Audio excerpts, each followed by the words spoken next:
Mississippi Governor Tate Reeves declared Sunday that there is no guaranteed right to an abortion in the U.S. Constitution and that such an issue should be left up to individual states.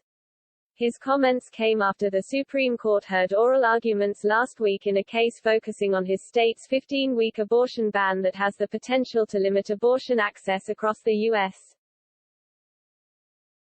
Appearing on CNN's State of the Union, Reeves, a Republican, said that judging from the justice's line of questioning he believes the pro-life movement will be handed a major win, as his state's case could result in a shift away from rulings in abortion rights cases Roe v. Wade and Planned Parenthood v. Casey.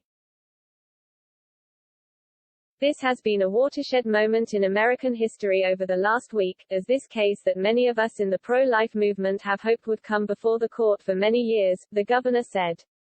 Clearly, the questioning by a number of the justices led many people across America and particularly journalists who opined that they were looking very favorably on upholding the case, the Dobbs case, the Mississippi case, and that's certainly a favorable outcome for us.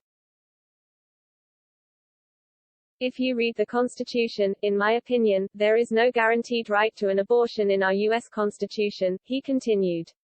And furthermore, not only is there not a guaranteed right, there's also nothing in the Constitution that prohibits individual states from enacting their own laws. And after all, that really is what the Founding Fathers intended. For any issue that is not explicit in the Constitution, it should be left to the states and the state legislatures and the democratic process.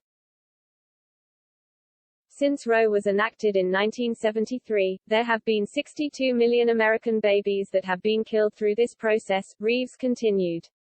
I will do everything I can to protect the lives of those children. The Supreme Court on Wednesday heard oral arguments in the case of Dobbs v. Jackson Women's Health, where the state of Mississippi is petitioning to strike down a lower court's ruling blocking its 15-week abortion ban law from taking effect.